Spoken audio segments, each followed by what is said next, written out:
அனைவருக்கும் வணக்கம். நாம் இப்பொழுது நம்ம தர்மத்திலே கிடைக்கக்கூடிய நிதியை பற்றி பார்க்கலாம். நிதி என்றால் நமக்கு தெரியும், செல்வம் என்று தெரியும். அது சங்கநிதி, பதுமநிதி என்று 2 வகைப்படும்.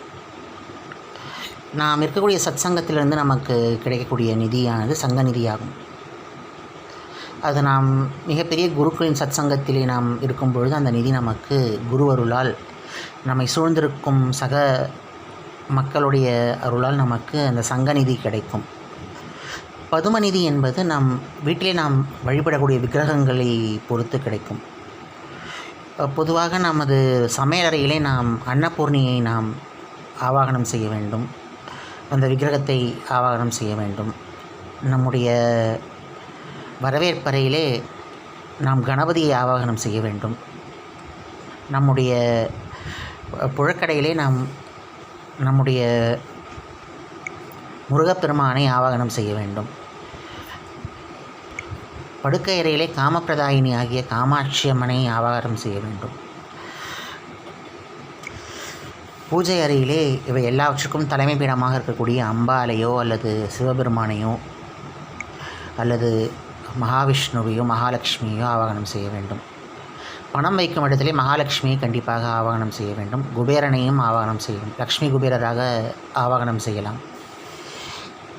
இவ்வாறு நாம் செய்யும் பொழுது நமக்கு பதுமநிதி கிடைக்கும். அந்தந்த இடத்திலே நாம் போயிட்டு நம்ம அமரும்பொழுது அந்த விக்கிரகங்கள் தன்னுடைய சக்தியை நமக்கு கொடுக்கும்.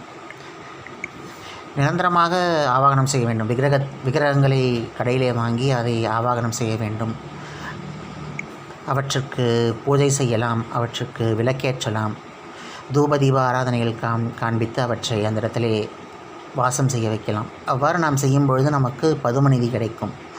இந்த சங்கநிதியும் பதுமநிதியும் தான் நம்முடைய சனாதன தர்மத்திலே நமக்கு சொல்லப்பட்டிருக்கிற 2 செல்வங்களாகும், வகையான செல்வங்களாகும்.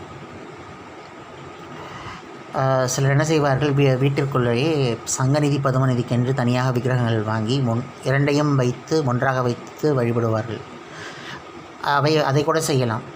அப்படி செய்யும் பொழுது நமக்கு அந்த அர்த்தம் புரிந்தால் நாம் அதை எவ்வாறு செய்ய முடியும். ஆனால் ஒவ்வொரு அறையிலும் ஒவ்வொரு விக்கிரகத்தை, நமக்கு தேவையான விக்கிரகங்களை ஆவாகனம் செய்து வழிபடுவது நல்ல ஒரு பலனை கொடுக்கும். இவ்வாறு நாம் சங்கநிதியும் பதுமநிதியும் நமது வாழ்வில் முழுமையாக பெற வேண்டும் என்றால் குருவருளும் திருவருளும் நமக்கு துணை புரிய வேண்டும். அதை நீங்கள் எவ்வாறு பெறலாம் என்பதை பற்றி யோசித்து அதை செய்யுங்கள். நன்றி, வணக்கம்.